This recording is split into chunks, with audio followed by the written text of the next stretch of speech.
played The Sims, the computer game where you make your very own digital family to torture for hours on end? What if I told you that there was a possibility that we were Sims, living in a computer game designed by someone way, way smarter than us? Would you laugh? Cry? Pee on the kitchen floor next to the rotted remains of yesterday's pizza? Today on I Learned a Thing, we talk about the simulation hypothesis.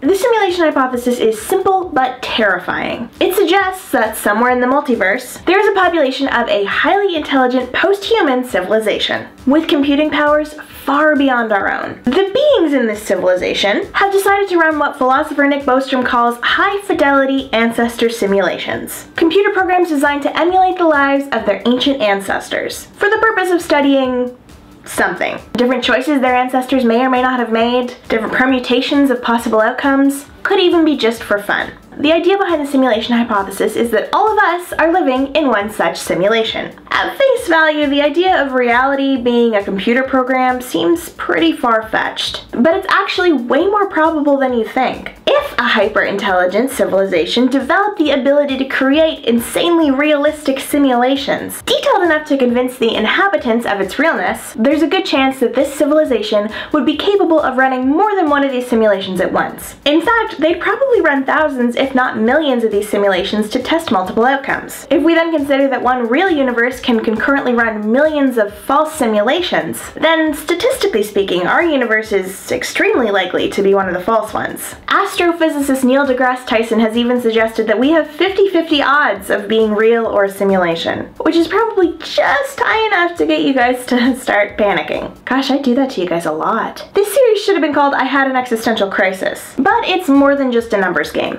Our universe is governed by rigid mathematical laws and principles, a requisite attribute for any computer program. It's also been suggested that the intelligence gap between human beings and our close DNA relatives, chimpanzees, could also indicate our simulation status. The intelligence gap between us and our simulation overlords would be similarly wide.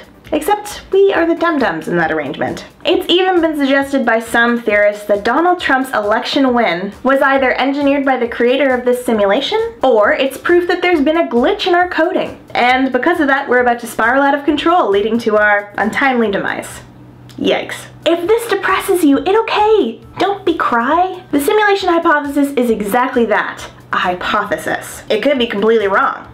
We could be the only universe in existence, drifting through nothingness on an infinitesimally small rock, the sum value of all of our lives adding up to nothing but expired Bed Bath & Beyond coupons, and unadulterated meaninglessness. Hey, even if we are a real-life game of The Sims, I mean, it could be so much worse.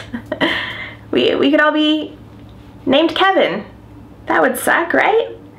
So if the Matrix is real and we're living in it, what does that mean for our future? Well, first of all, remember that computer simulations can be run and rerun ad infinitum, which I guess is kind of like reincarnation, from our perspective, if you think about it. It also means, and not to be fatalistic here, but we could be unplugged at any time. So try to do interesting stuff to keep us, beep booping along. Nobody wants to end up in a swimming pool where the ladder's just mysteriously disappeared.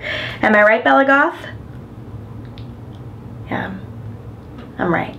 Most of all, seriously, don't worry about it. Live your life and make your choices, or at least submit to the illusion of choice. And if all else fails, remember 01111 001, 011 00001, 0111 0011. That's all for I Learned a Thing. If you like this video, please click subscribe and remember to hit the little bell beside the subscribe button down there to get notified when I upload a new video. You can also check out more videos from me right now, just here on the left side of your screen. There will be hopefully two if I figure out how to do that. It'll be great. And for today's random end card fact, high-ranking Roman officials used to take little bits of poison every single day with the idea of building up their immunity. Of course, that's not how poison works, but, that's why Rome didn't last.